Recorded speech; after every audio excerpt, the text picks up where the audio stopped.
آپ صلی اللہ علیہ وسلم قرض ادا کرتے ہوئے یا پھر کسی بھی چیز کی قیمت ادا کرتے ہوئے واجب الدار رقم سے زیادہ ادا فرماتے اور فرماتے کہ قرض مانگنے والا نرمی کا معاملہ رکھے اور ادا کرنے والے کو چاہیے کہ وقت سے پہلے ادا کرے۔ ہمارے نبی صلی اللہ علیہ وسلم اپنی ذات کے لیے کبھی بھی کسی سے انتقام نہیں لیتے تھے، ہمیشہ معاف کر دینے کو بہترین سمجھتے تھے۔ ہمارے نبی صلی اللہ علیہ وسلم اگر مجلس میں بڑے اور چھوٹے دونوں میں موجود ہوں اور کوئی چیز تقسیم کرنے میں پہلا حق چھوٹوں کا بنتا ہو تو ان سے اجازت لیے بغیر بڑوں سے ابتدا نہیں فرماتے تھے۔ آپ صلی اللہ علیہ وسلم مجلس میں لوگوں سے نمایاں ہو کر یا اونچے ہو کر بیٹھنا پسند نہیں فرماتے تھے، اور نہ ہی یہ پسند فرماتے تھے کہ ان کے آنے پر لوگ کھڑے ہو جائیں۔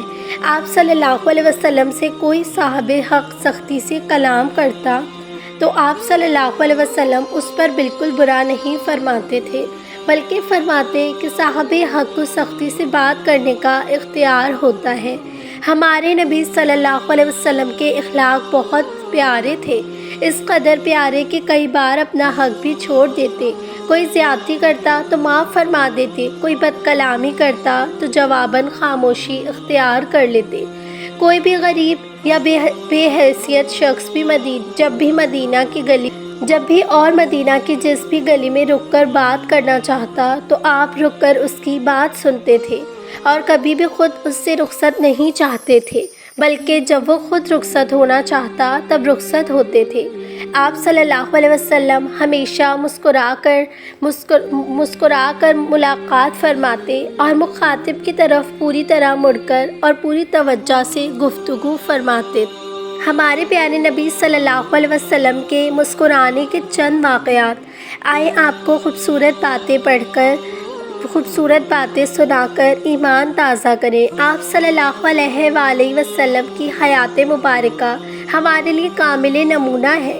آپ صلی اللہ علیہ وسلم اللہ کے نبی بھی تھے اور بشریت کے تقاضوں کے باعث خوشی اور غمی ہر طرح کے جذبات سے مزین بھی تھے، کیونکہ غم پر غمگین ہونا اور خوشی پر مسرور ہونا انسانی فطرت کا خلاصہ ہے۔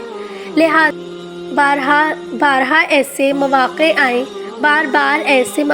آئیں جب میرے پیارے نبی مسکرائے، اور اسی بنا پر مسکرانا میرے آقا صلی اللہ علیہ وسلم کی سنت مبارکہ قرار پائی۔ توجہ رہیے، مسکرانا سنت ہے، کہا سنت نہیں۔ حدیث مبارکہ ہے کہ شیطان کی طرف سے ہے اور مسکرانا کہا شیطان کی طرف سے ہے اور مسکرانا اللہ پاک کی طرف سے ہے۔ آج ہم نبی کریم صلی اللہ علیہ وسلم متبسم ہونے سے متعلق واقعات سے مشرف ہوں گے۔ قربان جائے نبی صلی اللہ علیہ وسلم کی غیرت اور مسکراہٹ پر۔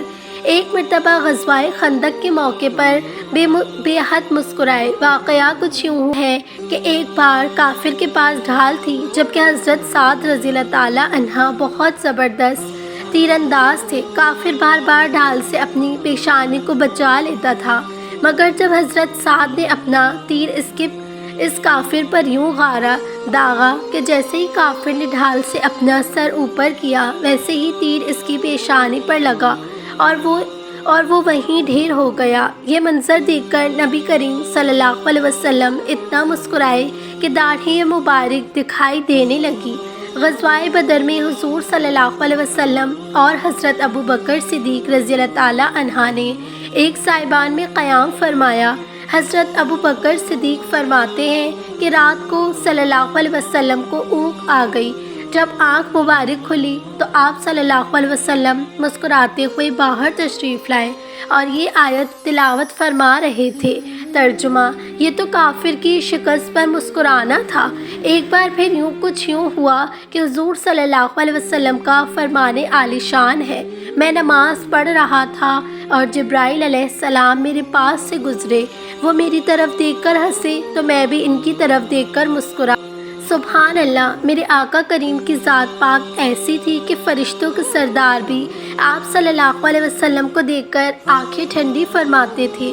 یوں ہی ایک دن نبی صلی اللہ علیہ وسلم مسکراتے ہوئے باہر تشریف لے آئے اور ہرگز ایک مشکل دو آسانیوں پر غالب نہیں آ سکتی، کیونکہ ارشاد باری تعالیٰ ہے فَإِنَّ مَعَ الْعُسْرِ يُسْرًا إِنَّ مَعَ الْعُسْرِ يُسْرًا۔ حضور صلی اللہ علیہ وسلم کی محفل پر اگرچہ سنجیدگی سے بھرپور ہوتی تھی اور اپنے علم کا سمندر لیے ہوئے ہوتی تھی، لیکن آپ صلی اللہ علیہ وسلم اپنی خوشی طبع کی وجہ سے صحابہ کرام مقبول تھے اور ایک بے تکلیف دوست کی طرح ان کے ساتھ تعلقات رکھے ہوئے تھے۔ اسی مناسبت سے آپ صلی اللہ علیہ وسلم کے مسکرانے کا ایک اور قصہ سنیے۔ حضرت انس بن مالک رضی اللہ تعالیٰ عنہ سے مروی ہے کہ حضور صلی اللہ علیہ وسلم کے پاس ایک دیہاتی صحابہ حضرت زہرہ رضی اللہ تعالیٰ عنہ جب بھی آتے تو ہدیہ لے کر آتے، اور حضور نبی کریم صلی اللہ علیہ وسلم بھی واپسی پر ان کو کچھ نہ کچھ عنایت ضرور کرتے تھے۔ حضور صلی اللہ علیہ وسلم فرمایا کرتے تھے کہ ظاہر ہمارا دیہاتی ہے اور اگر ہم اس کے شہری ہیں۔ آپ صلی اللہ علیہ وسلم انہیں بے حد عزیز رکھتے تھے۔ حضرت ظاہر بظاہر خوبصورت نہ تھے۔ ایک دن وہ بازار میں اپنا کچھ سامان فروخت کر رہے تھے کہ حضور صلی اللہ علیہ وسلم نے پیچھے سے جا کر انہیں گود میں اٹھا لیا۔ وہ آپ صلی اللہ علیہ وسلم کو نہ دیکھ سکے اور کہنے لگے کون ہے، مجھے چھوڑو۔ پھر جب انہوں نے نبی صلی اللہ علیہ وسلم کو دیکھا تو آپ کے سینے مبارک سے چمٹ گئے۔ حضور صلی اللہ علیہ وسلم نے اعلان کرنا شروع کیا کہ کون ہے جو اس غلام کو خریدے گا۔ حضرت ظاہر رضی اللہ تعالیٰ عنہ عرض کی یا رسول اللہ، آپ میرے بدلے کچھ نہیں ملے گا۔ حضور صلی اللہ علیہ وسلم نے مسکرا کر فرمایا اللہ کے نزدیک تیری بڑی قیمت ہے۔ ایک اور واقعہ ترمذی کی روایت ہے کہ حضرت حسن سے مروی ہے، حضور صلی اللہ علیہ وسلم کی خدمت میں ایک بوڑھی عورت حاضر ہوئی اور عرض کی یا رسول اللہ، میرے لیے دعا کیجیے کہ اللہ پاک مجھے جنت الفردوس میں جگہ عطا فرمائے۔ حضور صلی اللہ علیہ وسلم مسکراتے ہوئے فرمایا بوڑھی عورتیں جنت میں داخل نہ ہوں گی۔ تو اس بوڑھی عورت نے حضور صلی اللہ علیہ وسلم کی بات سنی تو روتی ہوئی چل دی۔ آپ صلی اللہ علیہ وسلم نے فرمایا اس بوڑھی عورت کو خبر دو کہ جنت میں بوڑھی ہو کر نہیں جائے گی بلکہ جوان ہو کر جائے گی۔